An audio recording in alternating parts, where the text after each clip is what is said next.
What is up?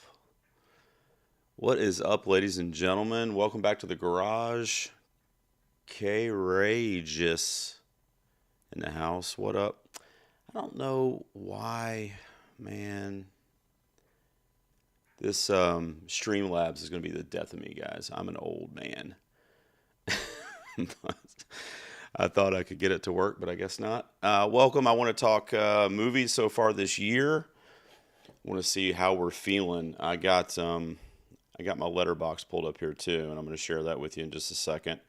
I've only seen 10 like new 2025 releases so far this year, and of which the most recent was Snow White. We'll talk about that a little bit too. AJ, what's up, man? K-Ray, AJ, you guys are the best. What's up? Welcome, welcome. I don't know how long I'm going tonight, but I want to see what you guys are thinking in terms of movies so far this year. Let me get my chat pulled up here so I can highlight some comments if need be. Do. Wait 1 second here. There we go. There's that. There's that.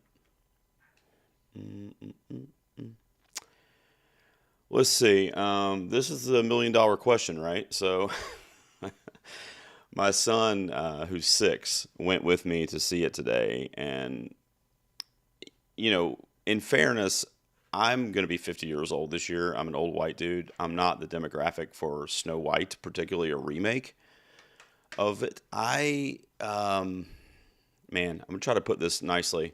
Hey, Freda, how are you? I see you down there. Try to put this nicely. I think that our kids deserve better. I'll put it to you that way. Like I said, I took my 6-year-old to see it. My other son's 11. And think of when we were growing up or when I was growing up. I don't know if you guys want to drop the year you were born or your age in the chat. I was born in 1975, so I grew up in the 80s and into the 90s, really. And I mean, we're talking Disney Renaissance. We're talking OG, original, like this is my shit, Snow White, of course, was in the 30s, so that I was I'm not that old. But still, it was one of the Disney classics. You guys remember when they used to have the Disney Vault, right? And they wouldn't release the movies. You had to wait for the VHS tape to come out or the DVD or whatever.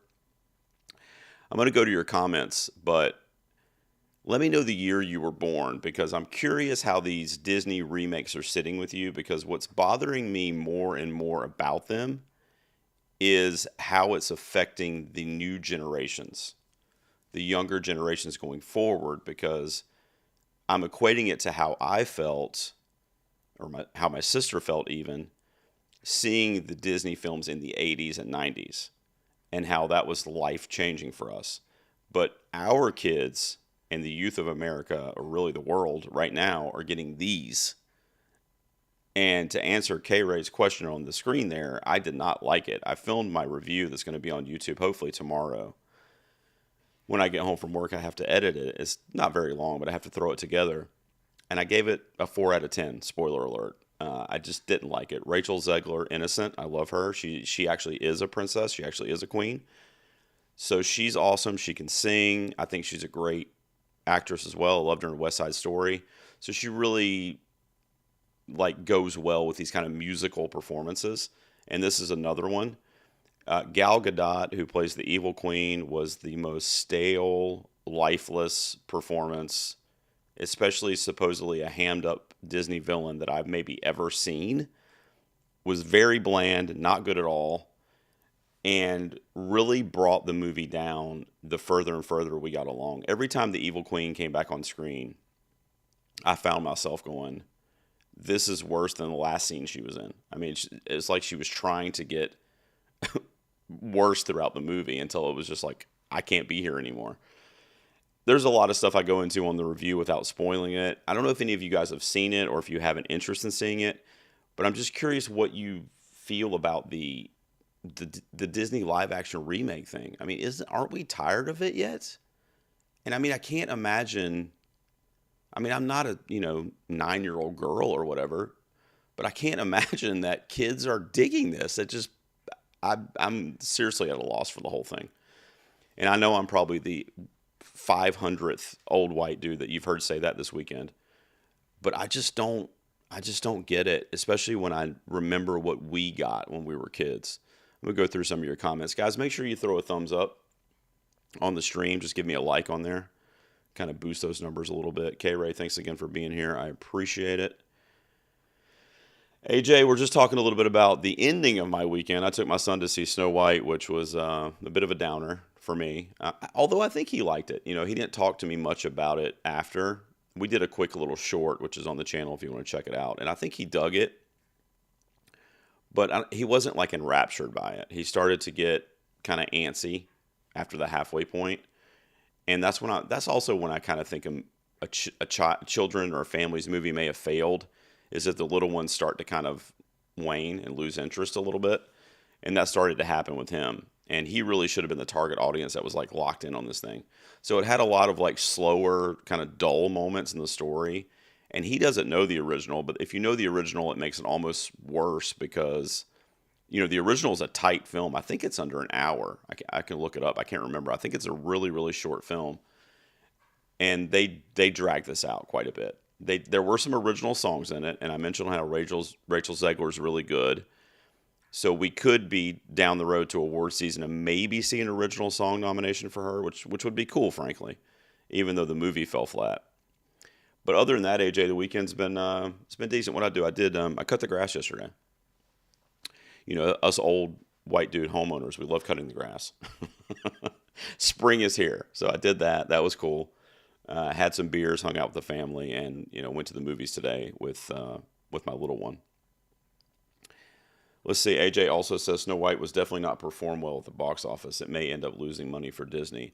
Yeah, I'm kind of becoming privy to all that kind of controversy. Are you guys familiar with all that? Like, I guess, well, first of all, I think it's shot like 4 or 5 years ago. They filmed it. I think it's been a long time, and it went through a ton of reshoots, and then there was like controversies galore, I guess, which I don't know why. I just didn't know about it, but I knew about the whole Gal Gadot thing and her unfortunate comments and stance on Gaza and all that stuff from a political standpoint. But I mean, I'm talking about the movie. I didn't know a lot of that stuff. Like, I guess Rachel Zegler said a bunch of crap on the red carpet about the original Snow White and how it was outdated and how she didn't want to basically do that story. But honestly, she kind of has a point. I mean, right? I mean, these Disney princess stories are so outdated in general. So how do you modernize them, really, to be a little more empowering for the princesses involved, you know, and for women going forward? So she kind of has a point, but I guess there was a whole controversy around that. And then, I don't know if you guys remember, but her and Gal presented together at the Oscars this year, which ironically was for visual effects, by the way. Oh, man, which were not good in this thing. But I'm getting off on a thing here, but to AJ's point there, I think the box office is suffering because of all this stuff that was kind of happening, and the movie kept getting pushed back, so Disney couldn't get out in front of it. So all the controversies kept kind of piling on top of each other. And eventually the movie comes out, nobody wants to see it because of all the controversies. It was not good. It was a hot mess, as they say. Joey, what's up, man? Welcome to the stream. How you doing? I'm going to do a short one tonight. I want to see what I want you guys to do. First of all, any questions you want to ask me. You know, AJ just asked about my weekend. I was talking about cutting grass on the stream. I didn't think that was going to happen, but here we are. Any questions you guys want to ask me, whether it's movies or whatever, ask away. But also I want you to drop in the chat the best movie that you have seen so far this year. So what 2025 release that you've had a chance to see, whether it was at home or in the theater, is your favorite? Because I'm struggling this year. I'm going to do a video at the end of March for my Q1 rankings of everything I've seen. And I've only seen 10 new ones, like I said, so far. So maybe it'll be in the 12 to 15 range probably by the time I make the video. But I'm not doing good. I'm not feeling good about 2025. I think there's like 2, maybe 3 movies that I would consider like passing right now that I've seen. So that has me worried, especially considering how much of a banger year 24 was. So drop in the chat, and I want to see some suggestions of maybe ones that I haven't seen that I should see that you guys dug. And then any questions you have for me, we're just going to chat here for a little bit. And then let's see. Okay, so Joey says he saw the day when the Earth blew up with my little brother today, and it was amazing. That's the one that I was supposed to get a screener for. That's the Looney Tunes one, right? I think. Bugs Bunny and all that. Yeah, I really want to see that. I don't think it was playing near me. I didn't see any posters or anything. That's the one that we should have seen though, because Snow White was a disappointment to say the least. But I was supposed to get a screener for that one, Joey, and they emailed me about it like Christmas time, and they were like, "We'll send you one closer to the release," and then I never got it. So I would like to check that out though. AJ was born in '87. Okay, AJ, I was 12 when you were born. That's all right. Not too much of a gap there. Joey was born in '02. Oh my God. Joey, I graduated high school in 1994. Okay, so our friendship is a kinship, brother, because you are a young man to me. So that's awesome, though. That's awesome that we connect on movies and stuff, despite the age gap there. My daughter was born. That's funny because my daughter was born in '01. So you're only a year younger than my daughter. So there you go. K Ray was born in 1990. Not bad. 15-year difference for us, but not bad. That puts you at a pretty prime. I mean, you missed all the like mid '90s because you were too young. So you missed all the Pulp Fiction and maybe even Titanic. Do you remember Titanic? You would have been 7, I guess, when that came out. So you kind of missed that prime because the mid '90s is really when I was like, okay, I'm a film buff. I'm a cinephile. Here I go. I'm going out to the cinema every week. Period. My dad used to take me all the time before I could go on my own. But then once like 94, 95 came around, my early college life, I was going to the movies anytime I had a free day off of work or a light, workload in school, movies, period. So I wonder if where that started to hit with you, K-Ray. I guess probably in the 2000s. Rachel Zegler was amazing, but her hair looked awful. There's ways to style a bob to look cute, and that wasn't it. So you saw it, I'm assuming, or maybe you're going on the trailers. But did you hate it, K-Ray? Tell me. If you saw it, did you just think this thing was just like, I mean, pointless, right? I mean, I feel bad because I've seen those viral photos of like little girls seeing it, and they like wore the Snow White Halloween costumes to like go to the theater and see it, and like eyes are lit up. And I mean, that's beautiful. That is absolutely what movies are all about. The magic of movies. I mean, Nicole Kidman said it, guys. We come to this place for magic. So if you are a 7-year-old girl, that's magical, I would assume, to see that and to see an actress like Rachel Zegler bring it to life. But aside from that, like kind of small bucket, like demographic, this whole thing is just really soulless to me. It's just really like an ugly thing. With the Disney machine is just like churning these out, and they do original stuff. I mean, most of them are animated, but they do original films that hit, It's usually on the Pixar side, I guess. But I don't know why they feel the incessant need. I know it's money, and I know somebody's probably said that in the chat. I know it's money. But this is not going to make money for them. You see what I mean?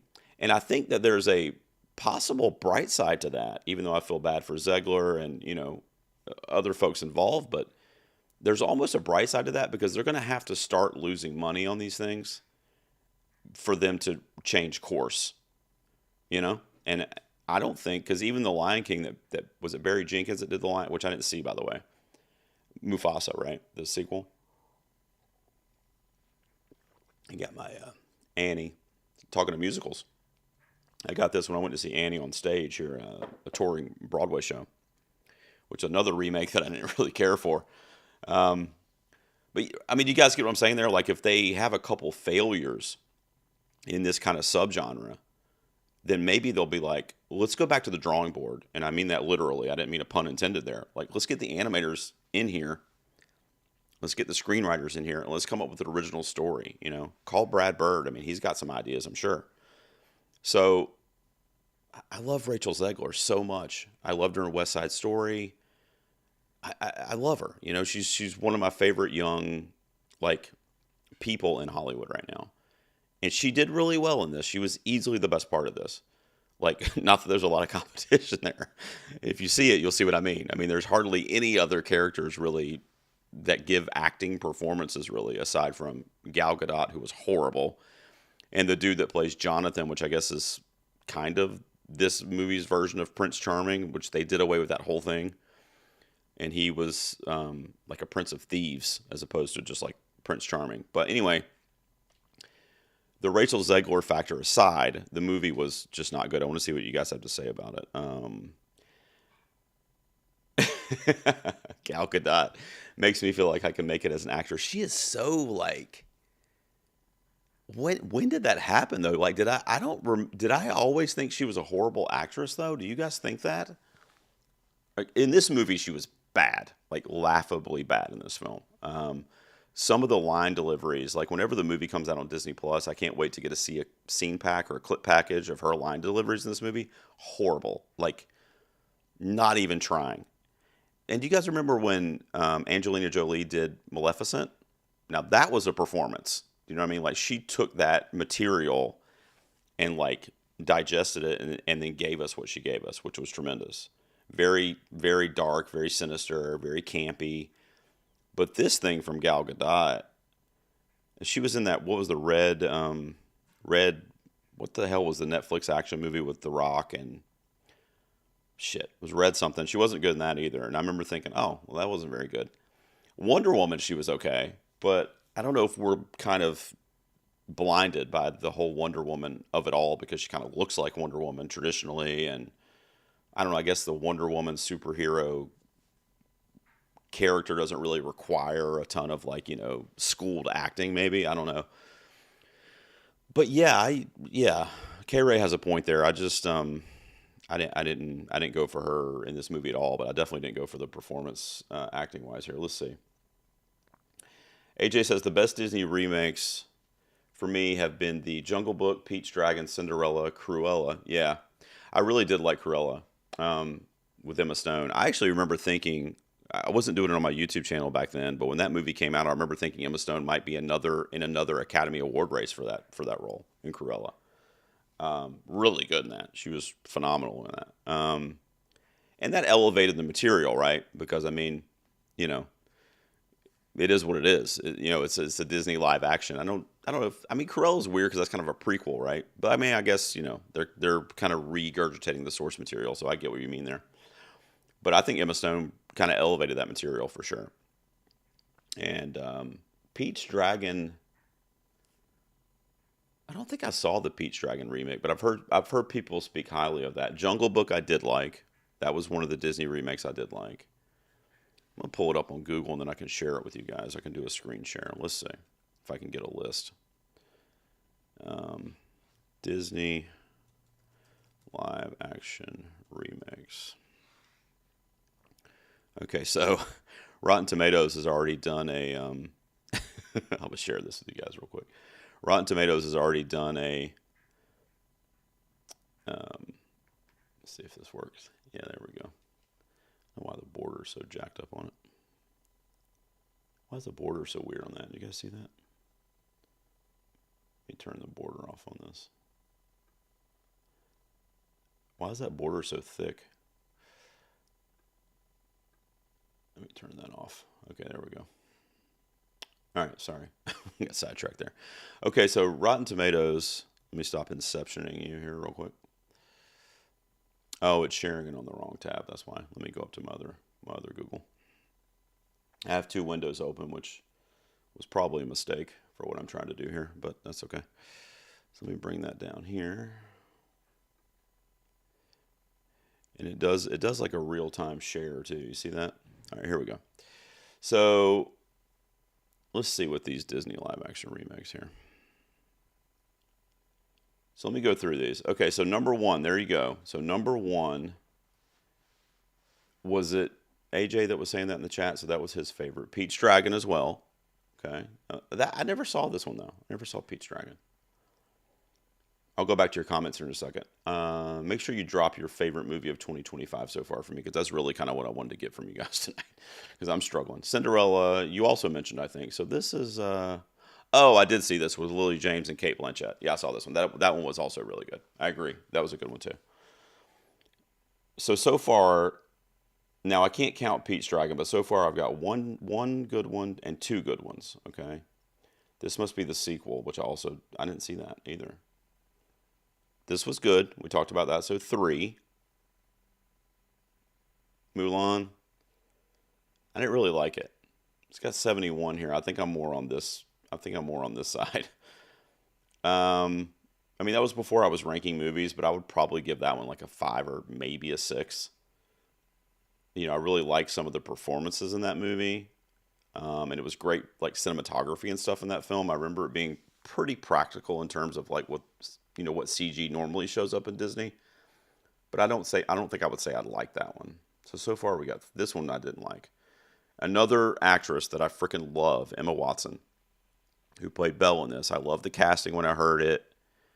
But man, and I think that's what I mean. Like when you just remember the 80s and 90s ones, and then these things come out, it's just like you can't, they're not for us. They're not for us. But my thumbnail that I made for my review of Snow White says that our kids deserve better. I mean, that's kind of the gist of my review when it comes out tomorrow and you guys see it, is we're not taking care of our kids and the generation that's going to be growing up on these things. I mean, we're just not. That's my opinion, but I mean, we're just not. The Disney movies that are coming out now are not as generationally important and reflective as the ones that we were getting in the 80s and 90s. Little Mermaid, another actress that I love, Haley Bailey, and I did not like this. Lady and the Tramp, I didn't see. Peter Pan and Wendy, I didn't see. God, I hated this. Look at this, though. 94 audience? I don't know if you guys liked. I love Naomi Scott. Smile, too. Also, it was weird this was directed by, I think, Guy Ritchie, right? Yeah, Guy Ritchie. That was weird. The whole thing was weird. I didn't like that. I took my son Logan to see that one. It would have been 2019, so he would have been 6. He would have been the age that Luke is now, that we just went to see Snow White. And see, they're seeing these. They're seeing these.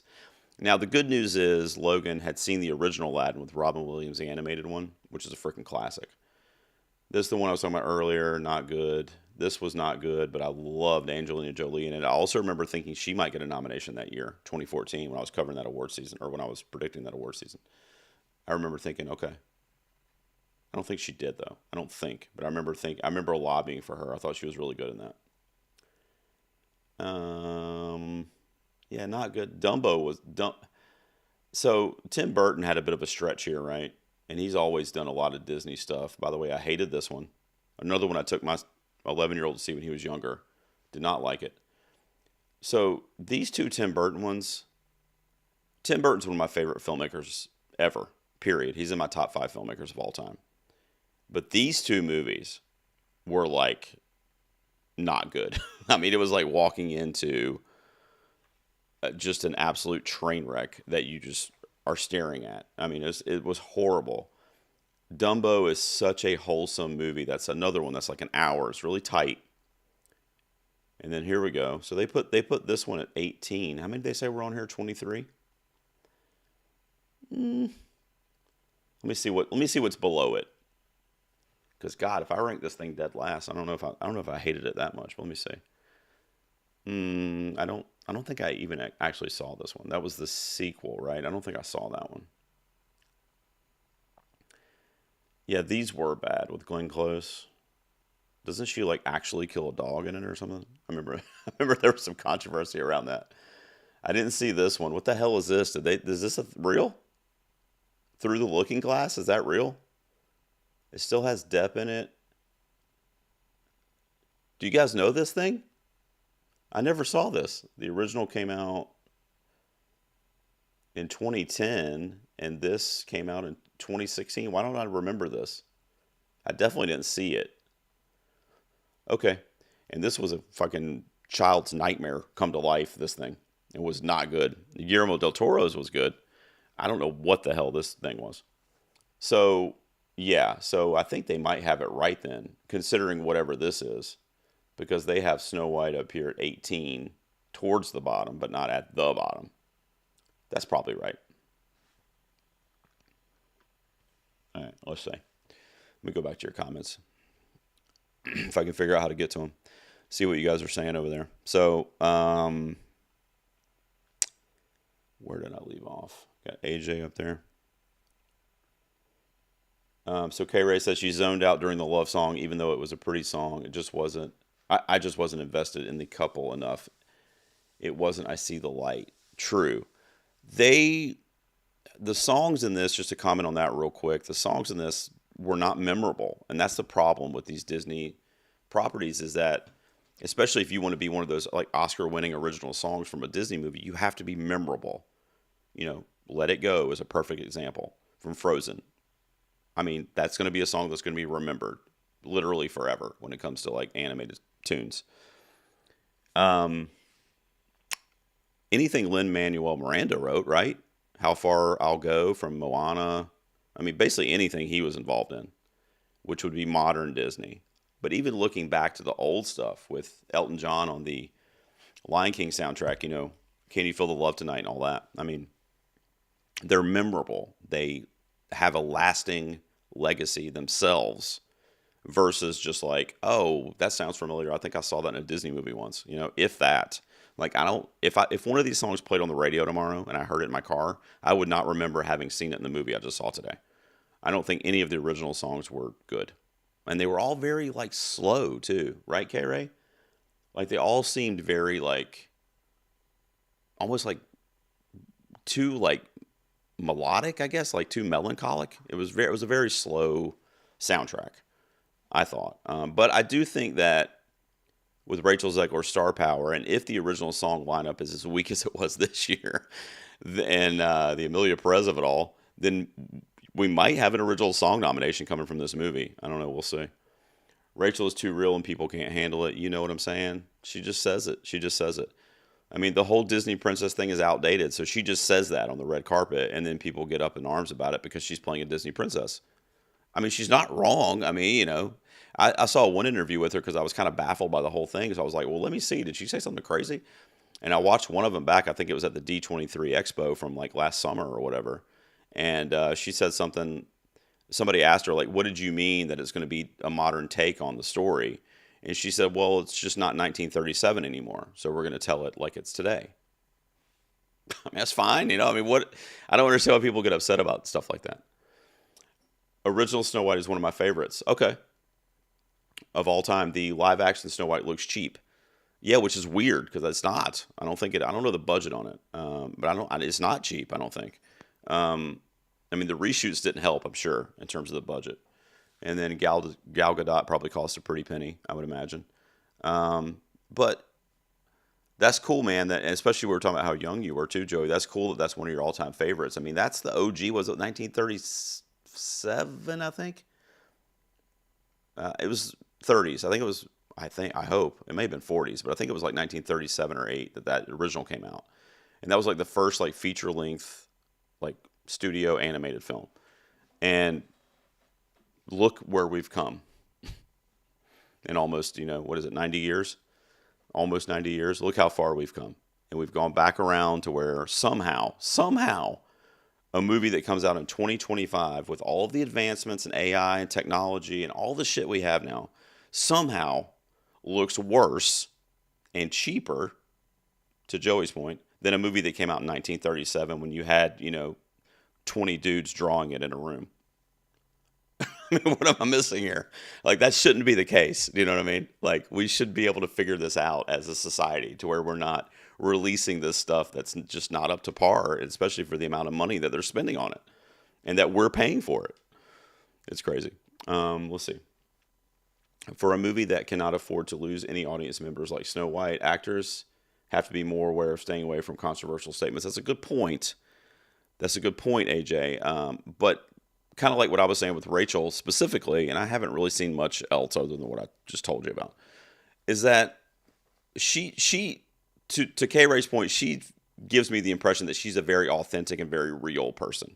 So like, she is not thinking about this kind of stuff, I don't think, when they're asking her. Now, if she's coached or whatever, and they're like, hey, when you go on the red carpet, like, somebody might ask you this, this, and this, and we want you to stay away from this, this, and this. And she has it like consciously kind of coached to her, to your point, because to avoid any kind of, controversy, then yeah. But she doesn't seem like the kind of person that's going to think about that inherently. Like she's just going to kind of say whatever she thinks. And honestly, I kind of respect that. And I also said that I don't think this was obviously her intention in any way whatsoever.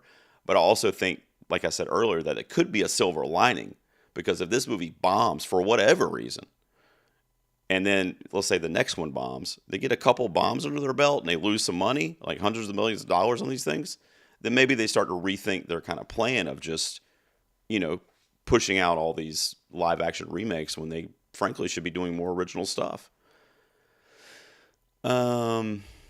Joey says, I haven't seen a lot of movies so far this year for me. Okay. Unstoppable. Which one's that? Are you talking about Unstoppable with Denzel and Chris Pine? I fucking love that movie, dude. But that's an older movie. Is that what you mean? Or is there a different movie that came out this year? One of them days I didn't see, but I saw that it's streaming now, so I might check that out. So that's good, huh? And then Companion I did like. So that's one of like the 3 movies this year that I've liked so far. So that's good. Okay, those are good ones.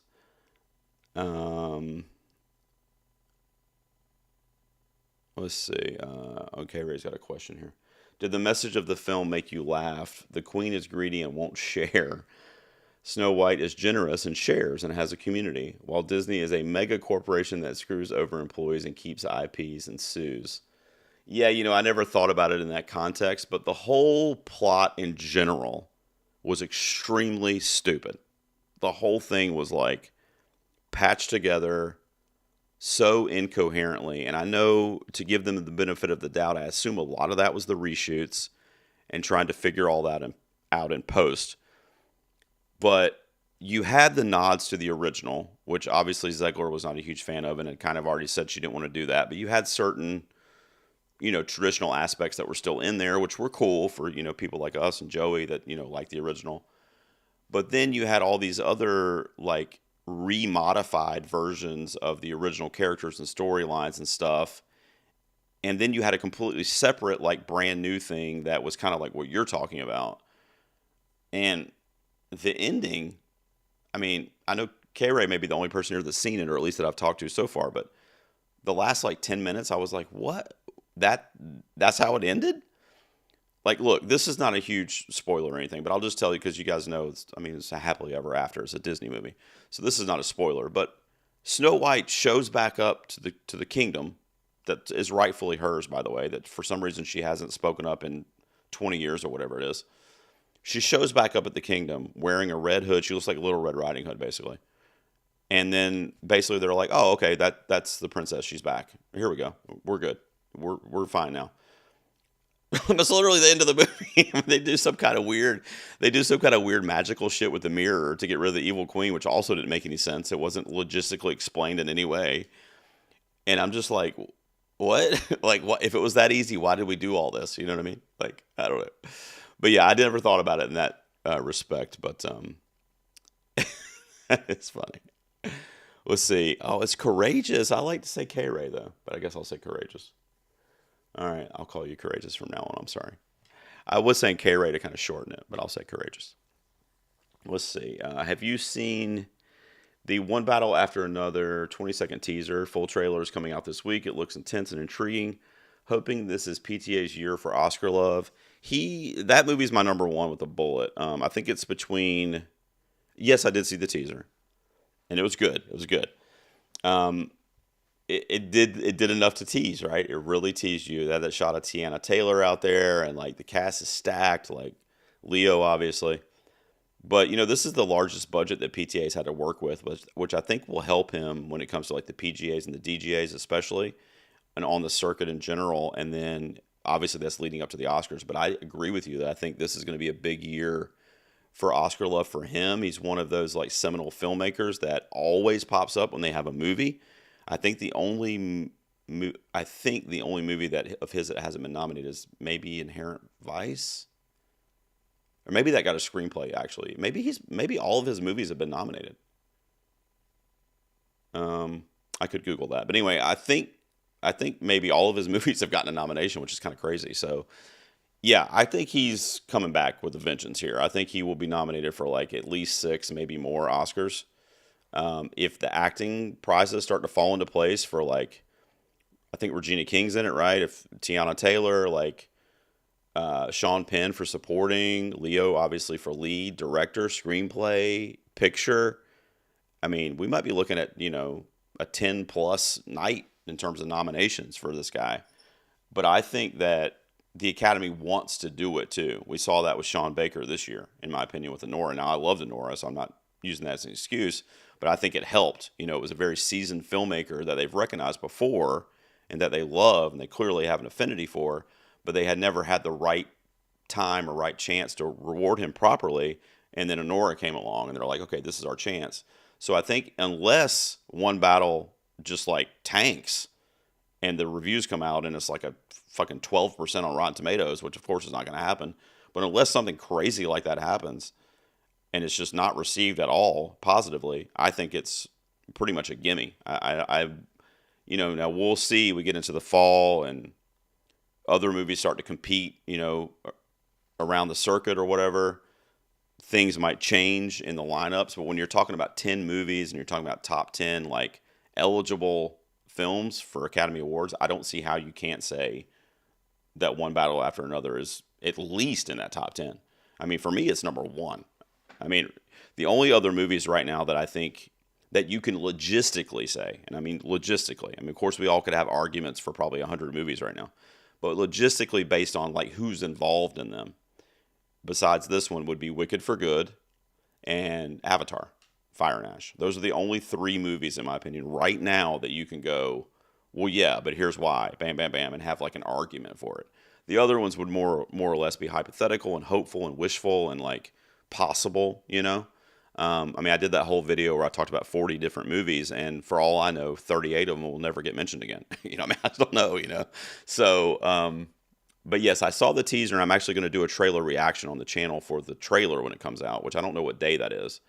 So I try to get them out the same day, but with my work schedule and my kids and stuff, it doesn't always happen. But this week, there will definitely be a trailer reaction when I sit down to watch that trailer. I'll get in the zone out here, and I'll put it on the big screen, and I'll check it out, and I'll record my reaction. But I'm very excited for that one. PTA is one of my favorites, and I'm looking forward to seeing what he does with that. It sounds kind of like a crime thriller, revenge kind of story, which does concern me a tad in terms of the Academy, just a smidge. But then I go, well, it's PTA and it's Leo. So those two literally never don't get nominated for Oscars. All they do is exist, and the Academy's like, okay, you put out a movie, we're nominating you. Of course, I'm simplifying it, but that's what it feels like. So I think that having those two involved, period, just the two of them, that's it. You're already off to like, okay, we're doing this. Did you guys see that Leo is playing Frank Sinatra like next year? I think. I don't think it started filming yet. Right away I'm like, okay, well, it's a music biopic. It's based on a legend in the industry, Frank Sinatra, and Leonardo DiCaprio is set to star. I don't remember who the director of it is, but I feel like it was a well-known director too. So I know we're talking about 25 movies, but I'm telling you right now, 26, if that comes out, it's got to be on your radar. It just has to be. Certain people involved in projects in Hollywood have to be on the Academy radar if you're doing awards predictions or if you're trying to think ahead. And PTA and Leo are both in that bucket of maybe, I don't know, what would you say, maybe 20 or 25 individuals that you perk up when they have a project. So, yeah, I'm thrilled for that one, AJ, and there will be a trailer reaction when I sit down to watch that thing this week. I'm excited. Ooh, I want to see this. Joey says he finally saw Sing Sing. How in the world is this movie not nominated for Best Picture? Thank you, brother. Abso-fucking-lutely, dude. Not only that, how did Clarence Macklin not get a supporting actor nomination? Holy shit. Could you imagine, Joey, or anybody in the chat, going onto a film set with Coleman Domingo and Paul Raci and giving a performance like he gave? Because that's what Clarence Macklin did. He's not a trained film actor. Like, he was literally playing a version of himself with all of these seasoned people around him. And so were other actors in the movie, by the way. There was like a handful, like 5 or 6 actors in that movie that were former prisoners that lived that experience and did that performance on film for us. And I just don't understand it, man. And the Screen Actors Guild one's the one that really got me. because I would have thought that the SAG would be like, that's something we need to recognize. I mean, even if it's just a nomination, because of course nobody was going to beat Culkin this year. But I mean, yeah, Sing Sing. You know, I know it got the nominations that it received, and there were some surprises that I was happy to see, like screenplay. But you know, I had it in my 10 for Best Picture, my final predictions. Now, with that being said, I'm thrilled that a movie like I'm Still Here probably got that spot. It was either I'm Still Here or Nickel Boys that probably stole that from them at the end, which were both also deserved. So it's not like I'm pissed about it. But I'm with you. I just don't get it. I mean, that was easy. Not only was it like one of the best movies of the year, but it was one of the more like emotional, uplifting, like Academy friendly fare that we got this year. So the fact that they just didn't respond to that, and I saw that there was some interviews with some of those anonymous ballots they do or whatever, anonymous voters, that they didn't even watch it because they thought it was like a black prison movie. And I'm just like, it's so deflating to hear stuff like that. You know, it's like, watch the damn movie, you know, and if you're watching it and a half hour into it or whatever, then you think that and you turn it off, then that's one thing. But to not even give it a shot because you're judging a book by its cover, frankly, you shouldn't be voting on the Academy. You know, I mean, that's my 2 cents. It's like people that don't vote in the election and then the next day they're complaining about what the new Congress or president does. It's like, well, you didn't vote, you know. They don't line up with what you're thinking. But the whole Sing Sing thing was just, I'm with you. That just killed me. Okay, so you're talking about Snow White. So you said you saw it on Friday. You didn't hate it, but it was mid. Most kids will like it. Oh, the dwarves were brutal. I'll talk about that in my review too. Oh my God. The trailer does look awesome. Let's see. Gal Gadot is like a gender swapped Arnold. She doesn't have his riz. Oh man, AJ liked that too. Yeah. Oh, Patty Boy's in the house. What's up, Patty? How you doing? I'm going through the comments. Sorry if I took a while to get to you there, but welcome to the stream, buddy. You're going to see it next week. Well, if you like Disney movies, if you like Disney live action, give it a shot. If you like Rachel Zegler, she's great in it, especially like her singing numbers. My review is going to be out tomorrow. It'll be spoiler free, so you can watch it if you want to. But I can't. Let's just say I can't recommend it in confidence. Okay, with the exception of 2 or 3 decent things about it. Let's see. Okay, so you're going to see Mickey 17, Novocaine, and Snow White. I liked. Well, this is going to give it away now. I was going to say I liked 2 out of 3 of those. Can you guys guess which one I didn't? But you guys know it's Snow White. I'm becoming a bit of a Mickey 17 apologist whenever I log into Twitter, I've noticed. Especially Mark Ruffalo.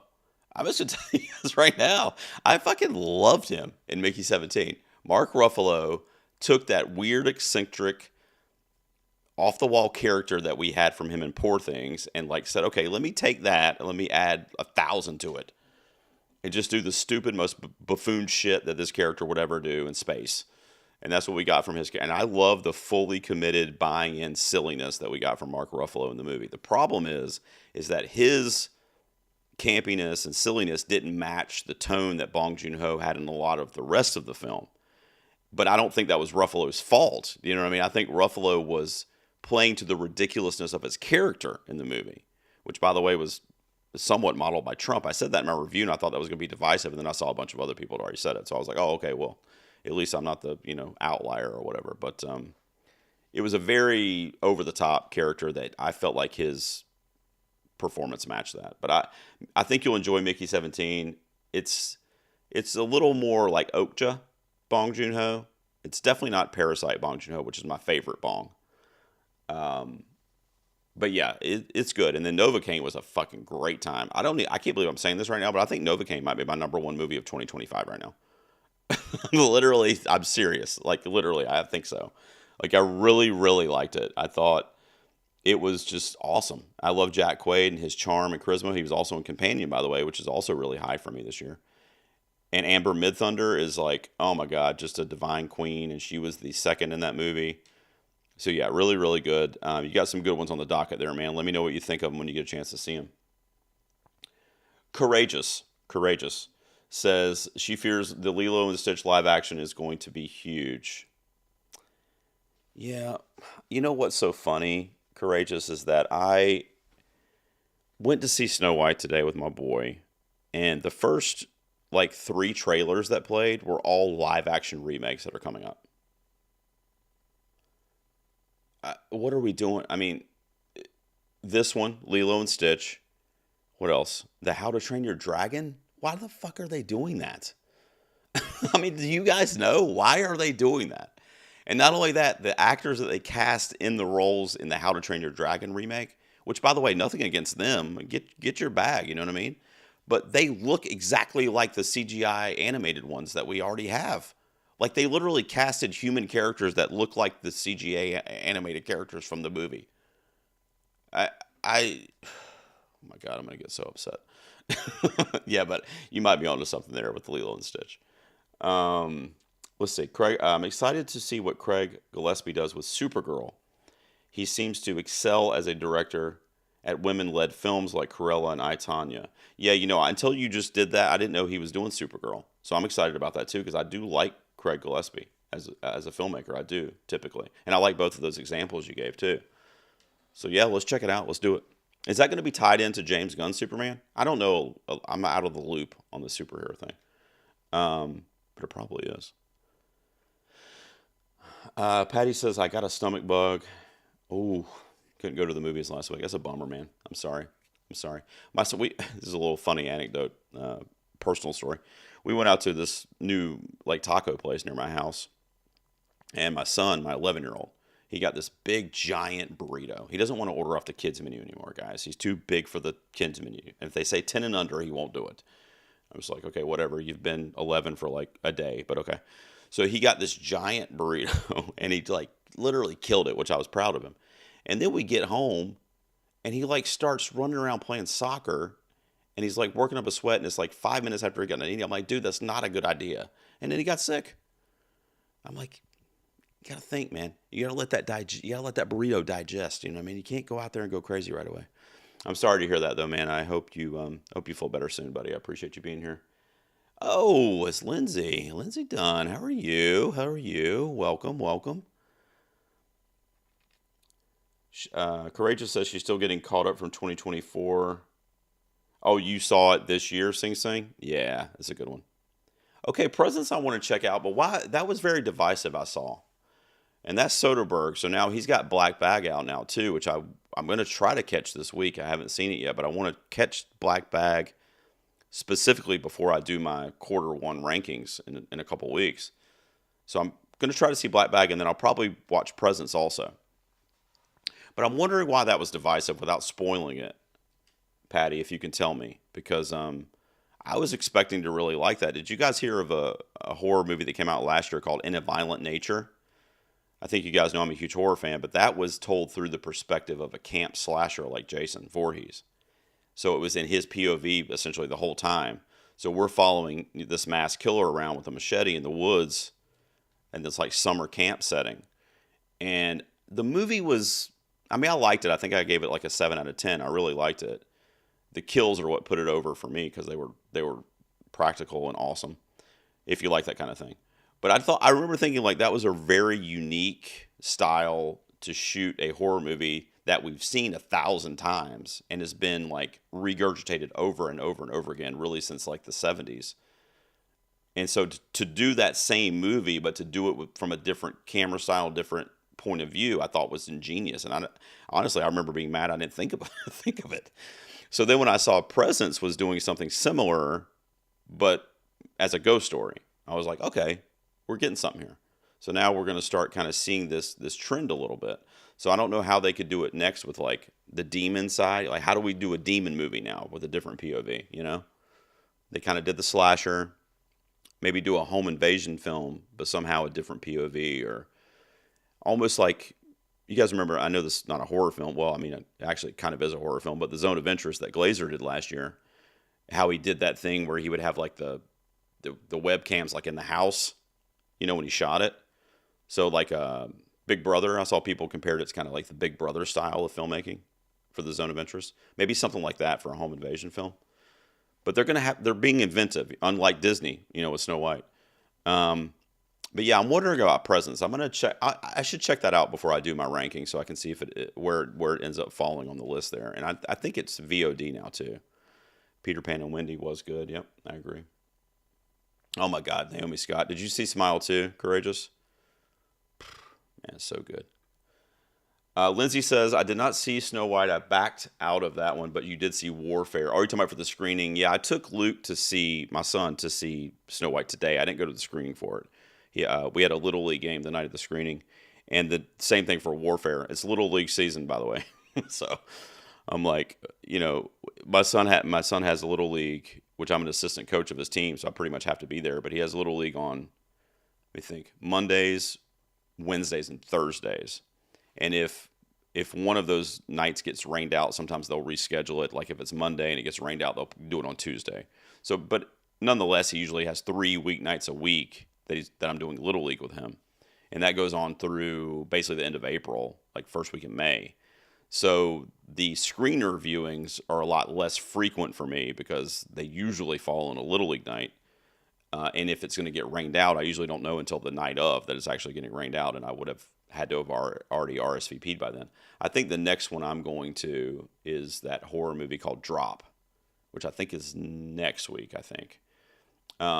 That's a new like thriller about like somebody airdropping you on your phone, and it's like a cell phone horror movie kind of. But I'm kind of excited to see it. The trailer kind of hooked me in a little bit. So Warfare I really want to see, and the main reason I want to see it is because I'm wondering if we'll get justice for Civil War not getting a sound nomination this year. And I talk about that on my snubs video if you guys want to check it out. Did I put that out yet? I think I released my best or my worst snubs of the year this past week. I'm sorry, I'm scheduling them, but I think that one's out. And Civil War was on there as one of my worst snubs that it missed for best sound. And I've heard that the sound in Warfare is even better than Civil War, and it was the same team. So I'm really excited to see Warfare, but I didn't get a chance to go to that one, so got to check it out. So the best, Lindsay also says the best new film that she's seen this year would be Companion and Black Bag. Also, Warfare was very good. Okay, so I've seen Companion, and I agree with you. I really like Companion. I think I'm going to see Black Bag this week. I'm probably going to go to a matinee Tuesday. Fingers crossed. If you're in town and you want to see it again, I'll be there. I think AMC. You know what I'm talking about. So I'll have Companion and Black Bag under my belt there, but I don't think Warfare is supposed to come out till like mid-April or something like that. I know we had the screening, but I didn't get to see it there. So yeah, I'm excited for all of those. Cash Boulder says lower tier Bong Joon-ho is still better than most movies. No fucking doubt, dude. That's the thing with him, man. I see his movies, and I'm just like fascinated by them. Some of them are like super kind of simple or like on the surface. I mean, kind of like how Mickey 17 was. I mean, especially by the time you get to the last act of the movie, Naomi Aki's character in the movie basically tells you the whole underlying narrative, that theme that Bong was presenting to us. Of course, it's based on a book or whatever, but she like lays it out for you, so there's no misunderstanding what the premise is. But that's not why I really get into the Bong movies. It's just something about like the style of it and the performances that he gets out of some of these people that just like intrigues. It just sucks me in, and I just always find myself walking away positively, even when I might go, that probably wasn't very good, but you know what? I really like that. I don't know why. Like, he's just one of those filmmakers that really gets me, I think, which, he's one of my favorites. Parasite's one of my favorite movies of all time, period. And ever since that thing, Parasite, anything that dude does, he's got my dollar. Like, I will be seeing it. Nick Doss says, I think Rachel would have been a nice actress in a production of Wicked. I agree. Now, of course, you got Ariana Grande in there, so, competition maybe. Who's belting the loudest notes? But I agree. I really like Zegler. I do. And I love Ariana Grande, too. So, and Cynthia Erivo. I mean, that would have been a powerhouse cast for sure. Wicked for Good's going to have a couple original songs. We'll see how that turns out. I think that's also going to be a no-brainer for an original song nomination, maybe even both of them, depending on how well they're received. But I agree with you. I think, whenever she could do that musical, was she in the Heights? I can't remember if she was in that one, but I know she was in West Side Story that Spielberg did as Maria. Really, really good in that. But any musical movie she could really excel in for sure. Let's see. Courageous. The new songs were created by who did the music for The Greatest Showman? Okay, you're talking about for Snow White, you mean? Oh, okay, yeah, but none of the music was on that level. They don't match Snow White's tone. Yeah, I agree with that. They were too dull. They were really dull. I agree with you. Um, Hi Ho and Whistle While You Work versus the new songs. You know what's funny is those were my favorites, but I wonder if that's because I knew them. You know what I mean? Like I was like, Hi Ho, Hi Ho. I know them. And they're like second nature. But yeah, I think the new ones were. Um, I think the new ones were too. I mean, dull is just the best word I can think of. Forgettable, really. Yeah, personally, I think Rachel comes off as very genuine. That's exactly what it is. And you were talking earlier about her having a filter, and I just don't think she has that. Like, she just doesn't have that. She's just very like, this is why I don't like this. Now, the world we live in today, you could say anything. Hell, I've probably said stuff on the stream already that half of the world would disagree with. I mean, you could say anything, and 50% of people that follow you or that, hear it are going to disagree with it.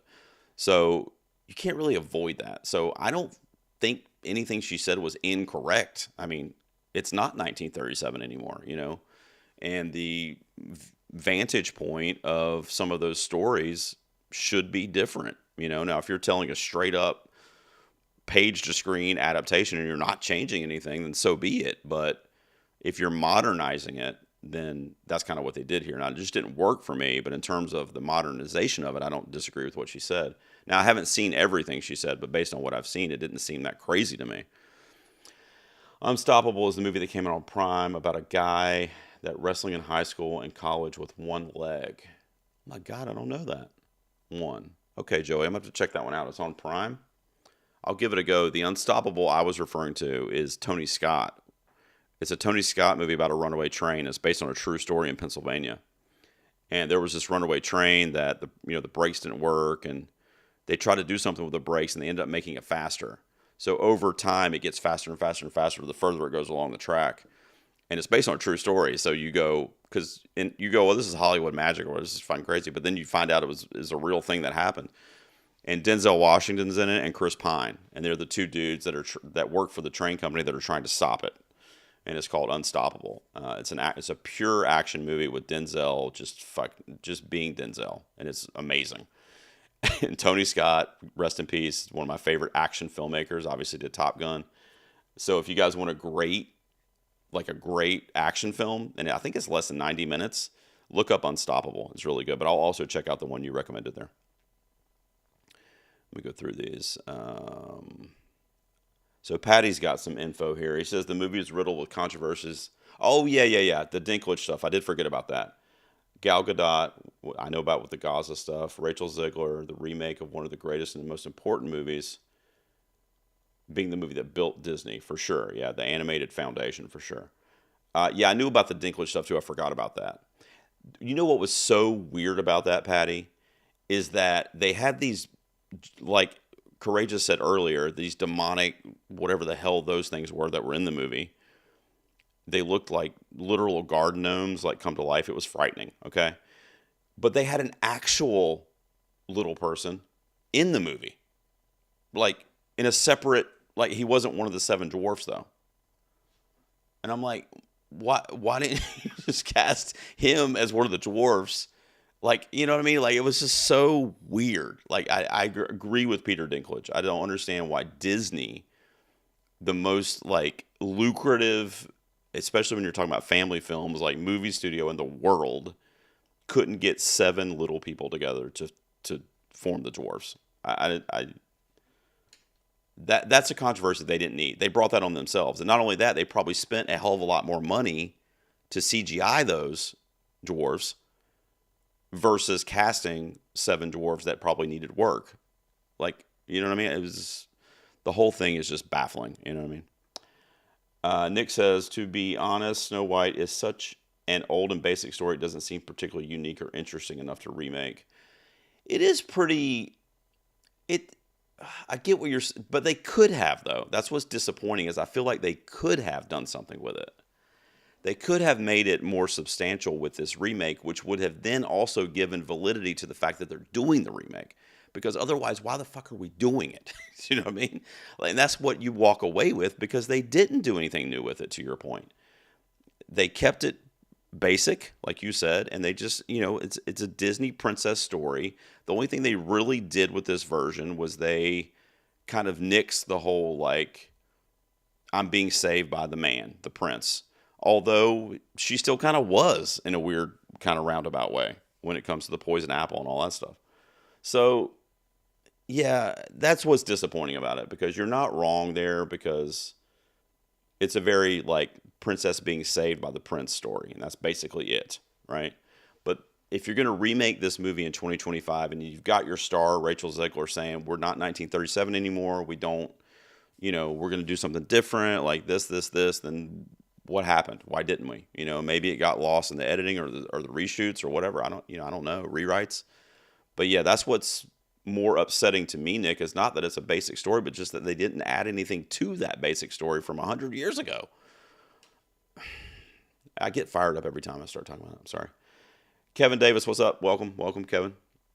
He says Disney will bounce back theatrical with their upcoming films Lilo and Stitch, Thunderbolts, Fantastic Four, First Steps. Yeah, when you factor in the Marvel stuff, I mean, they're riding on that. The family, the live action remake section of Disney right now really mystifies me. Like, I'm not a studio level person, but if I was in any kind of position that anybody on that level and I had their ear, I would have been in there 2 or 3 years ago. Like, guys, I understand we made X number of dollars from this, and this, but this is what the community is saying. This is what anybody over the age of 10 is saying.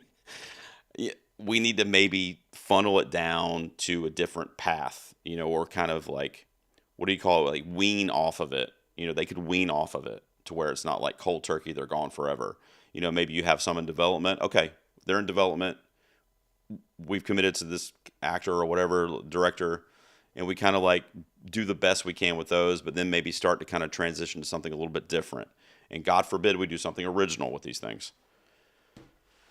But when it comes to the Marvel stuff, and I do think, and Courageous mentioned this earlier too, I do think they might have a hit on their hands with Lilo and Stitch.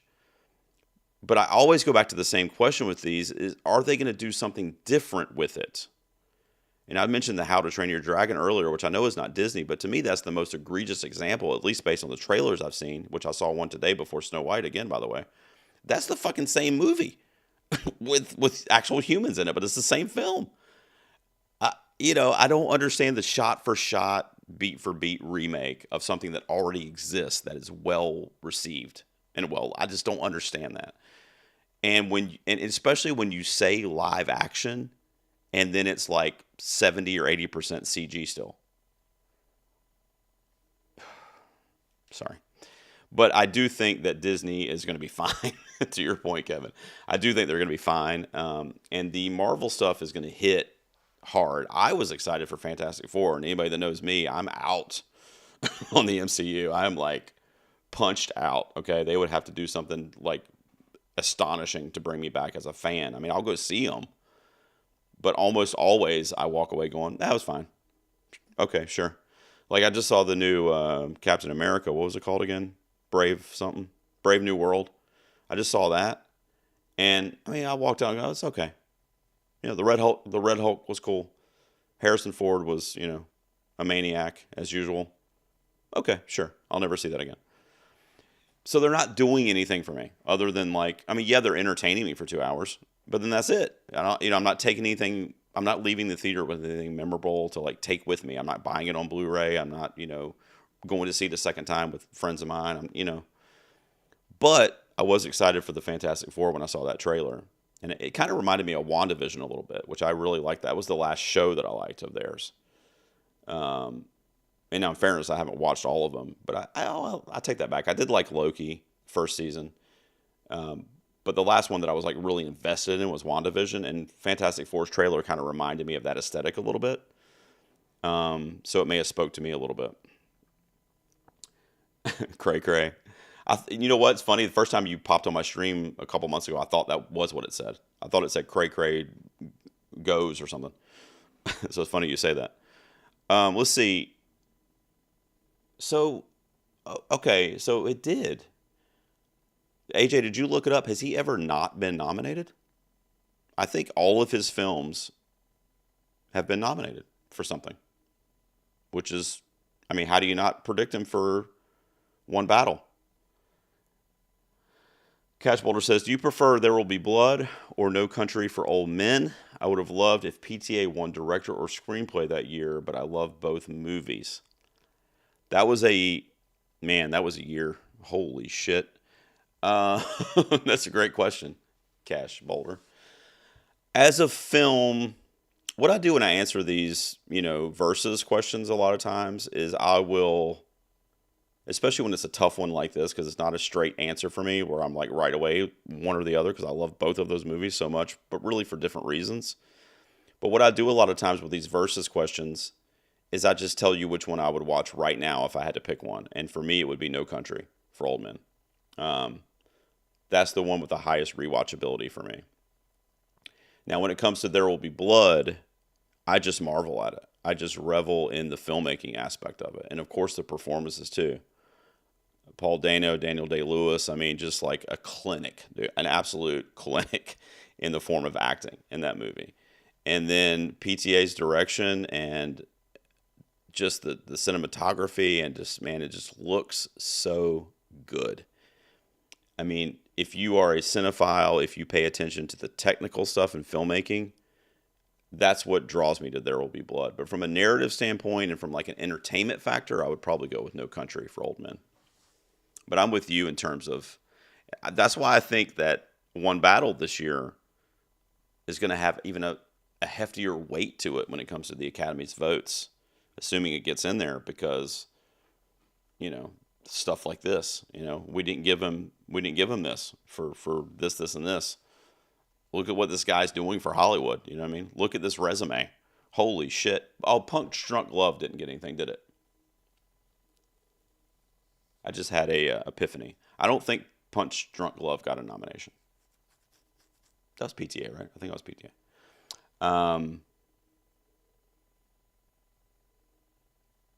trying to think. I don't think it did, though. I remember thinking Adam Sandler could have maybe gotten something that year, too. Sorry, I'm thinking while I'm talking here. Justice for Sing Sing, man, talk about snubs. Eminem did play a version of himself. We're talking about 8 Mile. Yeah, that's really hard to do, man. I had this, it must have been my worst snubs video I did, but I went off on this tangent on the video. I edited it down a little bit. But in the tangent, I was saying, like, and I'll just pose this question to you guys right now. Like, think about how hard it would be if somebody said action, and your goal and your assignment and what you have to do is you have to act yourself. You have to be yourself on camera with a crew around you and a camera rolling. I don't think people like grasp like the difficulty that would be. I mean, right? And the point that I made on that commentary that I had was that if you didn't know the camera was rolling, if it was like a hidden camera or whatever, or somebody's filming you on their phone and they never told you, then yeah, you're just being yourself. It's candid at that point. But if you know, and you know what I mean, and you have to act the way that you act in everyday life, maybe I'm crazy, but to me that would just be really hard to pull off, or it would seem inauthentic to people that actually know you. I don't know. So, what's up, Alex? Welcome to the stream, brother. How you doing? Oh, let's look at this. I love when Alex tunes in, by the way, because he lives in Germany. He says, and he told me last time, I didn't know this, but in Germany they do all subtitles for all the movies in the theaters. That's why he doesn't like going to the theater.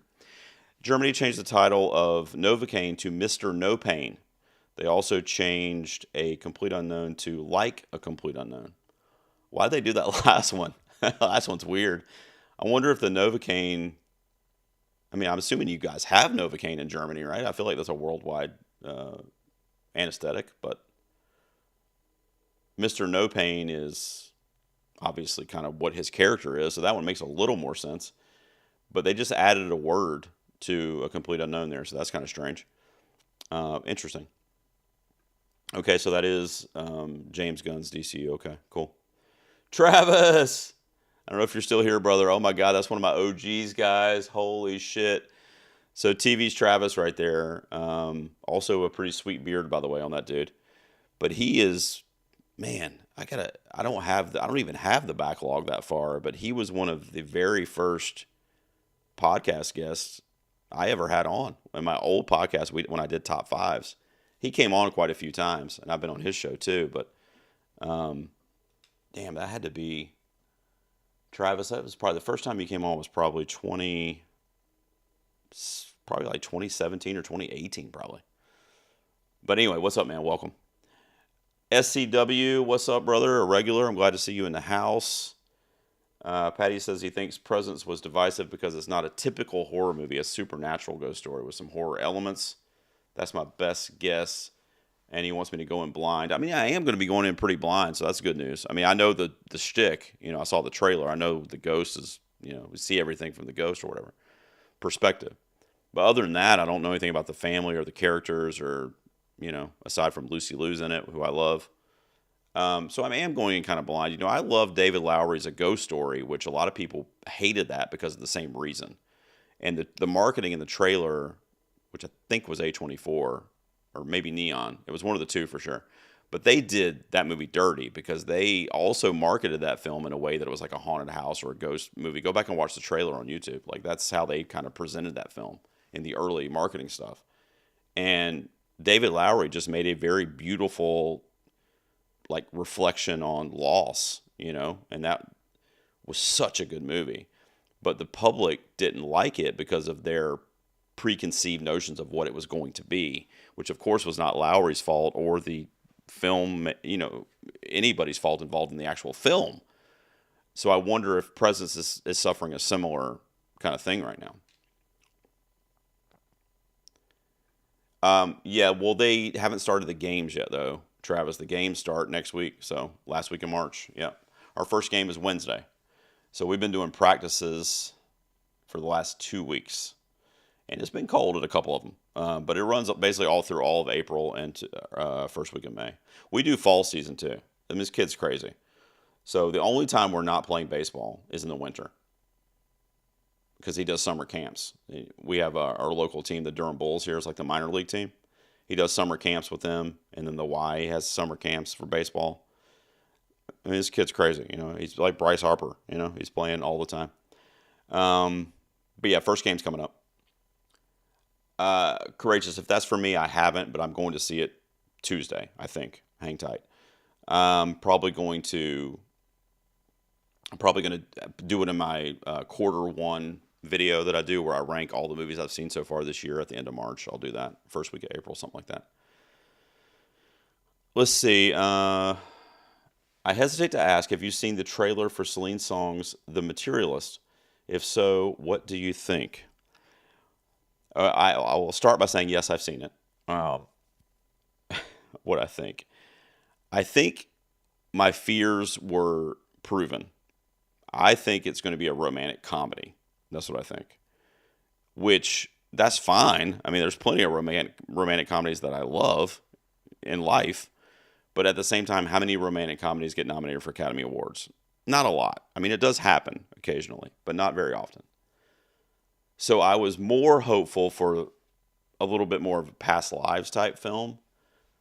But what I also am going to say to that, though, as a bit of a asterisk, is that I trust in Celine Song, even though I know her resume is very short. Past Lives was my favorite movie of that year. And I see a lot of movies. If we can get a, like, kind of rom-com or comedic take on, dating life, but have those very emotional, nostalgic, like, elements to your past built into the story, then maybe we get something special that we haven't really gotten before, or we've gotten very rarely, where it's like equal parts kind of funny and heartfelt, kind of like intuitively dramatic, like Past Lives was. So maybe Chris Evans is not Oscar friendly. Frankly, Pedro Pascal's not either. I mean, I could see him being Oscar friendly, but I don't know. I don't feel good about it. I had it in my initial 40 of movies to look out for, but after seeing the trailer, which maybe is why you're asking, after seeing the trailer, I was kind of like, all right. When I read the tagline, I kind of thought maybe this is what we're getting. Dakota Johnson's also not Oscar friendly. I love her. She's one of my favorite actresses, period, ever. I'm not even kidding.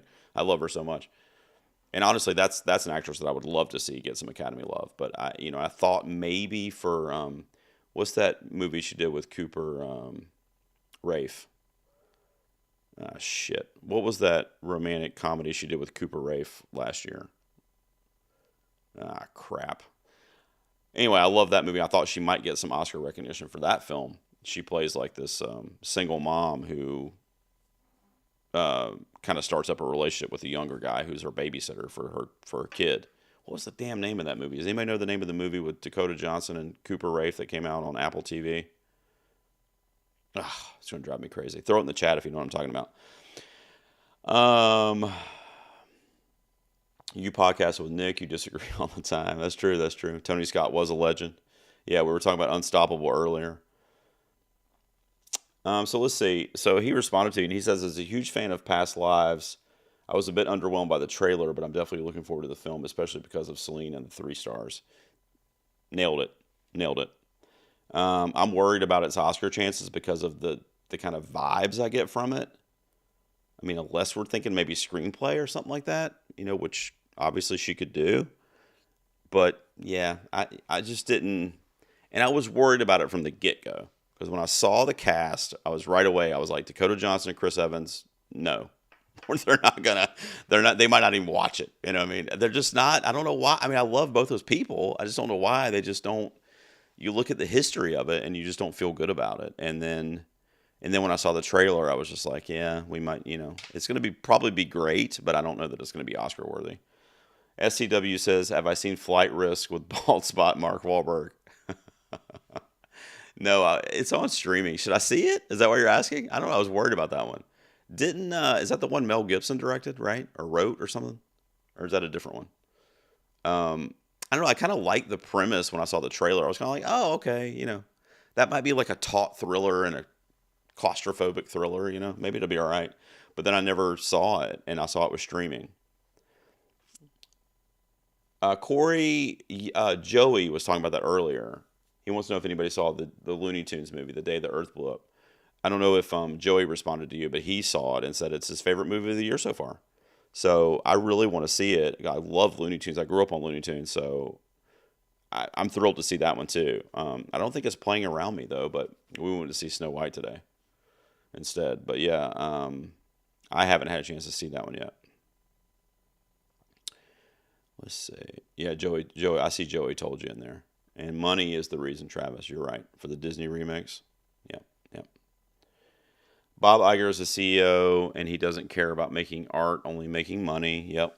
I don't disagree with you guys. I don't know what, I guess it is going to take a bunch of failures for them to really reconsider that, We keep giving them the money. I mean, I think the reason they're doing the live action How to Train Your Dragon is probably because the new Universal Park they're doing a thing there for that. I didn't know that. Okay. Well, the whole live action thing is just, I'm a naysayer against it in general. So I have not seen Agatha all along, and if you're about to tell me I should, I know. A lot of people have told me that, and I need to check it out. I just got off on the MCU. When was it? It happened like literally overnight. I was just like, I was literally woke up one day and I was like, I can't fucking do this anymore. I don't remember what it was though, but it was something that really let me down. That I was just like, why do I keep doing this? Now I see them. Sometimes I'll wait till Disney Plus or whatever, but I still watch them, and some hit better than others. And but that one came after my moment when I was like, I can't do this. You haven't seen There Will Be Blood, sir? Maybe we should do it on a show called Wait You Haven't Seen. And you said that you love No Country and you saw it in theaters twice. I agree with you. What's up, Luis? Welcome to the stream. He says he enjoyed Snow White. It's not amazing, but it was fine. Snow White is an extremely hard story to make relevant for today's audiences. You're not wrong. That's why I was saying I would have loved for them to have tried to have done something new with it, it's frustrating because they kind of did start to do that. Like you could tell that the narrative was kind of like veering off in different ways from the original fairy tale but it still had hints of that in there. But then it was like, well, we just hit a dead end. We just kind of ended the movie, before they really had any relevance. So I agree with you. It's a tough story unless you're just saying, this princess is being saved by Prince Charming and, they live happily ever after. I mean, unless you're making that story, I mean, you really can't do it any other way. So I agree with Luis there. It makes it tough. I think Rachel Zegler really carried the material and made it watchable, at least in my opinion. I think kids will love it. I mean, my son was a little disinterested about halfway through, but I think he's just who he is. That doesn't speak to the movie necessarily. He's just very energetic, and it needs to be upbeat for him to stay involved. So. But I think, in generally speaking, that it's going to be really driven towards families and Disney purists. But if you're looking for this movie to do anything better than the original, then you're in the wrong place. It's basically the same story with some kind of weird shit added to it. This SCW says this year's best actor race could be between Chalamet and DiCaprio. That'd be crazy if you really think about it. That'd be nuts because Chalamet is being compared a lot to DiCaprio's career trajectory, and I see it. I mean, I'm not even saying I disagree with it. I mean, who else would he really be compared to? At least that's already kind of had their, run of a couple decades. There's other actors that are acting now that you might be able to line up parallels with Timmy. But that would be crazy. And that would also be tough to call too, really. I mean, we got to see the movies, obviously, and we have to see the performances. But I know how dedicated Timmy is, and I know what he said at his SAG speech about wanting to be the greatest. That shit's real, dude. I mean, that's real. That's what he wants out of life. So when he researches a role and he takes on a project, it's not going to be half-assed. I'm not saying that Leo's would be, but it's something to look out for. That would be interesting. Travis is still in the house. Oh, we did that. So we did. I can't believe you just brought that up, Travis, because I did. What's the video I just did? Jesus Christ. I just did, women directors. I just did my favorite movies from women directors. And I talked about, for way too long, I edited it down on that video about the chase scene in Point Break. The on-foot chase scene that Catherine Bigelow shoots in Point Break in 1991, I think, or 2. And we talked about that on that episode, I think. I think that may have been my number 1. I don't know if you remember, but I know it was in my top 5. But Travis and I did our top 5 favorite chase scenes in movies. That was a good one. Cash Boulder says, as much as I want Timmy to win an Oscar, it would be cool to see Leo win his second. He's been one of our best for years now. I guess we'll see how his performance is and how the year shapes up. I would be okay with either, too, which I think is what you're saying. Although, man, do I want to say this on the stream? Man, I guess I will. Unless I'm forgetting somebody as I'm sitting here, I think Timothée Chalamet is probably my favorite male actor working today, period. So he would inherently be who I would probably pull for. But if he lost to somebody like Leo, I'm not going to be upset about it. I think the worst thing is, honestly, this is going to sound crazy. I don't think the worst thing is Leo having to wait 22 years to win an Oscar. And that's the gap from his first nomination for Gilbert Grape to his win for The Revenant was 22 years, which is fucking crazy. The movies he did in that span, just look at them. You'll be like, holy shit. But I think it's sad that he won for The Revenant. I mean, I didn't hate that movie necessarily. But, I mean, I know the links that he went to in terms of the preparation for the role and that kind of stuff. But, all the shit that he did between those films leading up to that, he should have already had a couple Oscars going into The Revenant. And I think that because he didn't, they were like, we're voting for him this year, period. You know, and they did, and he got it. So was that a career Oscar? Probably, is my point. But I wouldn't be mad. Oh yeah, Cha Cha Real Smooth. Why couldn't I think of that? So I thought Dakota Johnson might, maybe, there was a sliver of hope in my soul that she might get some Oscar love for that role, which was also kind of a romantic comedy, but it did definitely have dramatic elements to it, and it dealt with motherhood and marriage issues and like having an affair, and there was a lot of like non-comedic stuff in it too. Um, but yeah, I really like Cha Cha Real Smooth. That was one of my favorite movies of that year.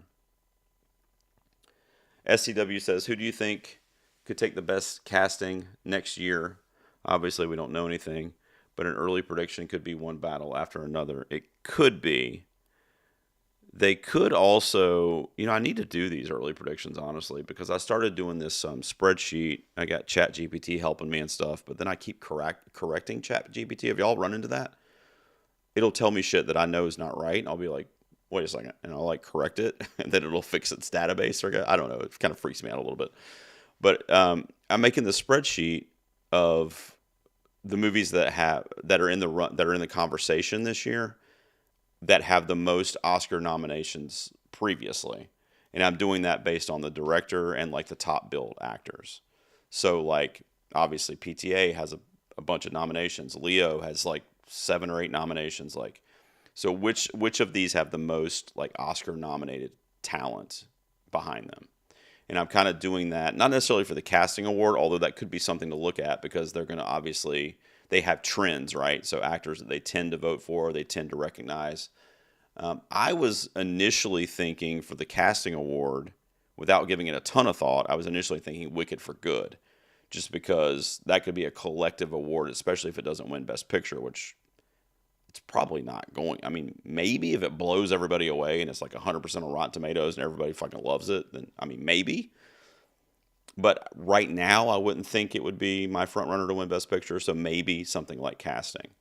Um, and then obviously you're honoring kind of both films at that point too. So that was my initial kind of early predictor, but you could be onto something there with one battle after another too, because that's obviously going to be in the running too, I would think.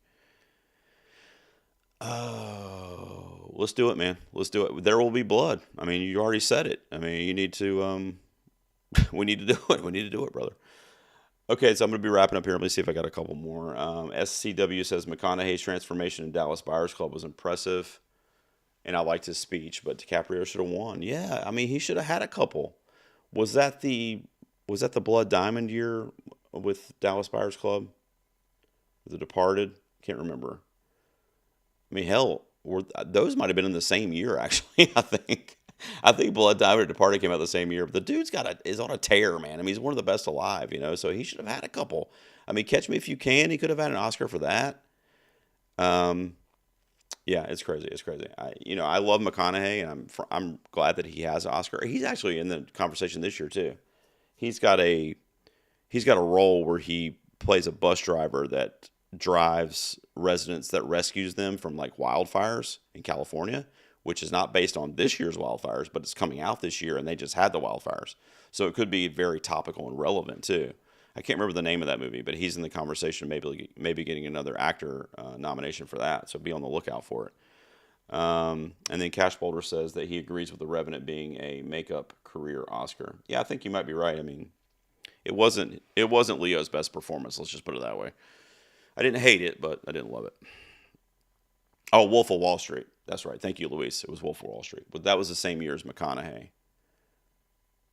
Man, Leo had there's like a 3 or 4 year period where it was like the greatest hits of any actor. If you look at like that section of movies with like Wolf and Departed and Blood Diamond, I mean, if you're looking at his performances in just that like handful, like that small period, oh my God, so good, man, so good. Yeah, thank you for reminding me, Luis. I couldn't remember. All right, you guys have been great. That's it. I just wanted to do a quick stream. I might do this like once a week. Just kind of say what's up to you, see what we've been watching.